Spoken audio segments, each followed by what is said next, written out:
Hello student. तो कैसे हो आप लोग? आई होप अच्छे होंगे। तो चलिए स्टार्ट करते हैं। तो आज हम एक्सरसाइज 8.1 का डिस्कशन करेंगे, है ना। एक्सरसाइज 8.1 इसका बेसिक जो भी था वो मैंने आपको बता दिया कि इसका बेसिक कैसे है। अगर आपको ये एक्सरसाइज देखनी है तो इससे पहले आपको इसका बेसिक पता होना चाहिए, जो मैंने लास्ट वीडियो में बता रखा है, ठीक है। तो चलिए स्टार्ट करते हैं। फर्स्ट क्वेश्चन आपके पास है, in a right angle triangle right angle at B, है ना। कोई भी एक ट्राइंगल है वो आपका बी पर राइट एंगल है। ए बी आपको 24 गिवन है, बी सी आपको 7 है।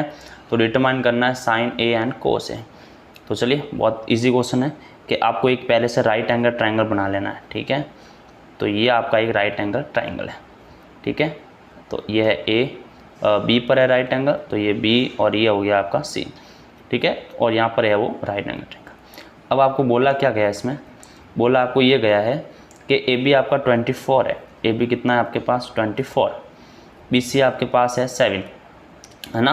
आपको डिटरमाइन क्या करना है, डिटरमाइन करना आपको साइन ए कोस ए। सबसे पहले तो हम इसको फाइंड आउट करते हैं। देखो साइन ए मतलब क्या हुआ, इधर एंगल हुआ। ए का मतलब क्या हुआ, इधर एंगल, यानी इसका मतलब इन एंगल से, है ना। ये जो आपको एंगल दिख रहा है ये आपका एंगल ए है।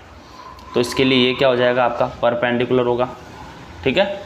ये क्या होगा, आपका बेस होगा, और ये क्या हो जाएगा, उसका हाइपोटेनस हो जाएगा। तो उसके लिए सबसे पहले आपको जो फाइंड आउट करना है वो क्या फाइंड आउट करना होगा आपको, तो उसके लिए सबसे पहले आपको फाइंड आउट करना होगा इसका हाइपोटेनस, ठीक है। तो हाइपोटेनस कहाँ से आएगा, तो पाइथागोरस थ्योरम आपको पता है, H square equal to P square plus B square, है ना। Hypotenuse square equal to perpendicular square plus base square. तो देखो परपेंडिकुलर कितना है 7 है, तो 7 स्क्वायर। बेस कितना है 24 है, तो 24 स्क्वायर। 7 का स्क्वायर कितना हो जाएगा 49, और इस 24 का कितना हो जाएगा 576। जब दोनों को ऐड करेंगे तो ये हो जाएगा 625। कितना हो जाएगा 625, ठीक है। और आपको पता है कि 625 किसका स्क्वायर होता है 25 का। तो h की वैल्यू कितनी हो जाएगी आपके पास 25, ठीक है। तो आई होप तीनों बात तो आपको समझ में आ गई होगी कि कैसे हमने इसको फाइंड आउट किया, ठीक है। तो अब देखो, अब एक्चुअल में आपका साइन ए आपको फाइंड आउट करना है। तो आप मुझे बताइए कि साइन ए का फॉर्मूला क्या होता है। तो साइन ए होता है परपेंडिकुलर अपॉन हाइपोटेनस। परपेंडिकुलर देखो कितना, अगर एंगल हम ये ले रहे हैं, एंगल हमारा ये है, तो इसके लिए परपेंडिकुलर आपका ये हो जाएगा। तो ये आपका परपेंडिकुलर है, कितना है 7, तो हो जाएगा आपका 7 अपॉन हाइपोटेनस। हाइपोटेनस देखिए क्या होगा, ये जो भी हमने फाइंड आउट किया था कितना है 25, ठीक है। तो हाइपोटेनस हो जाएगा 25। फाइनली आंसर आ गया। नेक्स्ट है आपका कोस ए।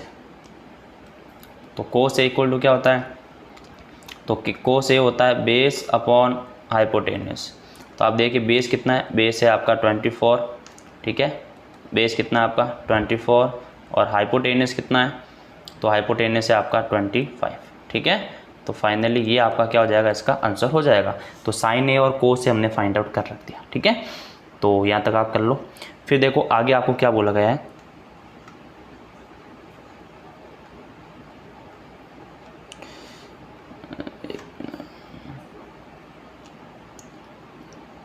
देखो आगे आपको फाइंड आउट करना है sine A, sine C and cos C, ठीक है। साइन सी और कोस सी आपको फाइंड आउट करना है। तो देखो अब जब आपको साइन सी और कोस सी फाइंड आउट करना है तो उसके लिए क्या हो जाएगा,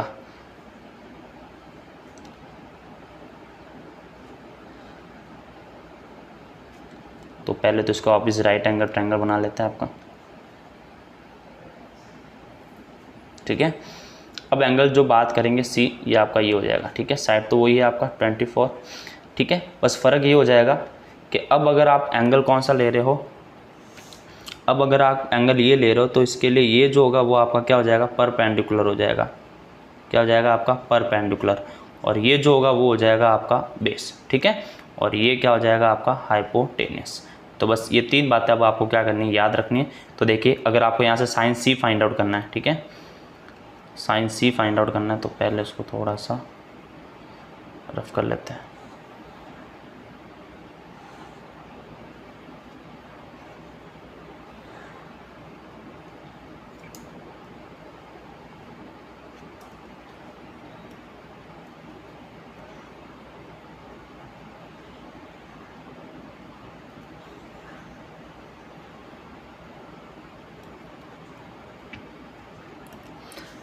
ओके, तो अब देखो, अब आपको फाइंड आउट करना है साइन सी, ठीक है। तो साइन सी, तो देखो साइन सी क्या होता है भाई, साइन का मतलब क्या होता है, परपेंडिकुलर अपॉन हाइपोटेनस। तो एंगल सी हम इसको ले रहे हैं, ये आपका एंगल सी है, ठीक है। तो ढंग से देखोगे आप तो ये आपको मिलेगा आपका एंगल सी। तो इसके लिए ये जो होगा सामने वाली साइड, ये आपके पास परपेंडिकुलर हो जाएगी, ठीक है। तो देखिए क्या हो जाएगा आपका, तो ये हो जाएगा परपेंडिकुलर 24 और हाइपोटेनस कितना हो जाएगा 25, ठीक है। फिर आपको निकालना है कोस सी। तो कोस सी जब हम फाइंड आउट करेंगे तो कोस सी क्या होता है, बेस अपॉन हाइपोटेनस। बेस आपका हो जाएगा 7 और हाइपोटेनस कितना हो जाएगा 25।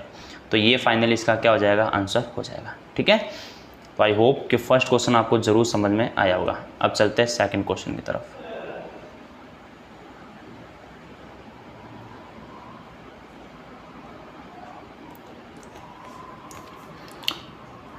अब देखते हैं सेकंड क्वेश्चन क्या है।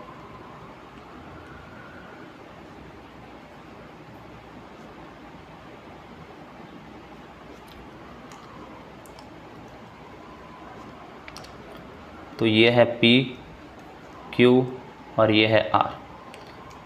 ये है आपके पास 12, ये है 13, ठीक है। तो देखो सबसे पहले तो इसके अंदर हमें ये साइड पता नहीं है, लेकिन ये तो पता है कि PR का स्क्वायर इन दोनों साइड के इक्वल होगा। तो पहले हम QR फाइंड आउट कर लेते हैं। तो PR square equal to PQ square plus QR square. PQ कितना है भाई 12 है, तो 12 स्क्वायर।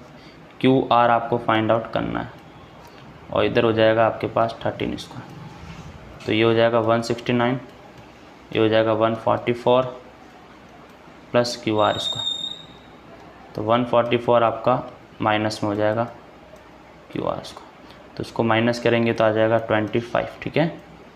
तो QR स्क्वायर, तो यहाँ से QR की वैल्यू कितनी हो जाएगी 5, ठीक है। तो यहाँ से आपको QR की वैल्यू आ जाएगी आपके पास 5, ये आपका 5 आ गया, ठीक है। अब बड़ा सिंपल सा है, अब आपको फाइंड आउट क्या करना है, tan P minus cot R, ठीक है। तो आपको फाइंड आउट करना है, ये इस पे फाइंड आउट कर लेते हैं tan P minus cot R, ठीक है। तो देखो अब तीनों साइड आपके पास गिवन है, तो ये 12 है, ये 13 है और ये 5 है। तो सबसे पहले हम फाइंड आउट कर लेते हैं tan P, फिर माइनस कर लेंगे tan P। तो देखो P का मतलब क्या हुआ, इस एंगल से हुआ, ये आपके पास है P, ठीक है। तो P के सामने वाली साइड क्या है 5 है, तो ये परपेंडिकुलर हो जाएगा और ये हो जाएगा बेस और ये हो जाएगा उसके लिए हाइपोटेनस। tan P क्या होता है, ये होता है परपेंडिकुलर अपॉन बेस। तो परपेंडिकुलर की वैल्यू कितनी है 5 है और बेस की वैल्यू कितनी है 12 है। फिर आ जाएगा आपके पास कोट R। कोट R क्या हो जाएगा, तो कोट R हो जाएगा आपका tan का उल्टा होता है बेस अपॉन परपेंडिकुलर। तो देखो कोट R की बात कर रहे हो, ठीक है। तो एंगल अब R के ऊपर जाएंगे, ठीक है।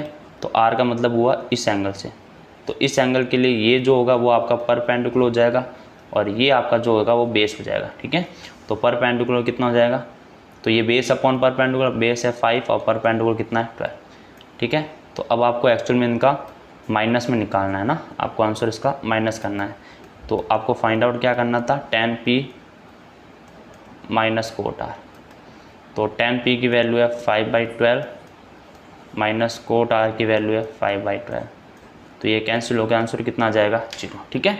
तो फाइनली जो आंसर है इसका वो कितना आ जाएगा आपका 0 आ जाएगा, ठीक है। तो आई होप कि इतनी बात आपको ज़रूर समझ आई होगी कि कैसे हमने इस क्वेश्चन को किया, ठीक है।